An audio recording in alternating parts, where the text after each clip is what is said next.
दिनांक 12/12/2023 रोजी फिर्यादी प्रकाश दत्तात्रय भोसले राहणार विद्यानगर भडगाव तालुका भडगाव हे घरी नसताना त्यांच्या राहते घराचे वरच्या मजल्यावरील जिन्याचे लोखंडी दरवाजाचे कुलूप तोडून घरात प्रवेश घरातील बेडरूम मधील कपाटाचे लॉक तोडून कपाटातील सोन्या चांदीचे दागिने व रोख रक्कम मिळून एकूण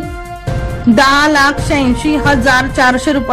रुपयाचा मुद्देमाल चोरून नेला म्हणून भडगाव पोलीस स्टेशनला गुन्हा रजिस्टर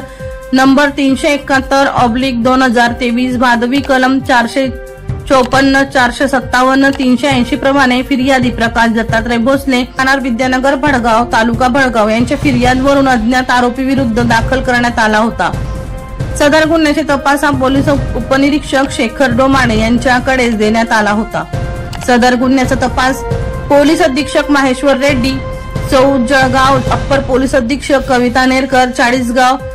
परिमंडळ, सहाय्यक पोलीस अधीक्षक अभिसिंग देशमुख चाळीसगाव भाग यांचे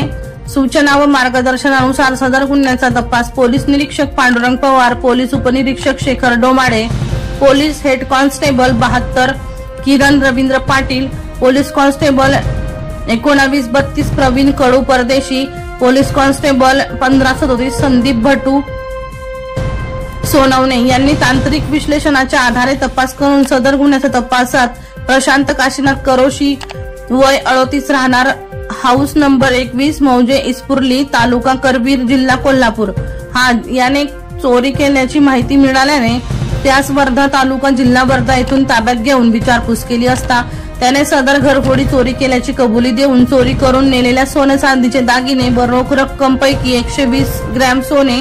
एकूण 8,64,000 रुपयाचे काढून दिल्याने ते रायपूर छत्तीसगड येथून जप्त करण्यात आलेले असून संशयित आरोपी यास भडगाव पोलीस स्टेशन हद्दीतील घरफोडी चोरीच्या अनुषंगाने अधिक विचारपूस करून इतर गुन्हे उघडकीस आणण्याकामी त्यास दिनांक 25/6/2024 रोजी 12:25 अटक करण्यात आली आहे। मनीष सोनवणे यांचा रिपोर्ट बुलंद पोलीस टाइम्स भडगाव।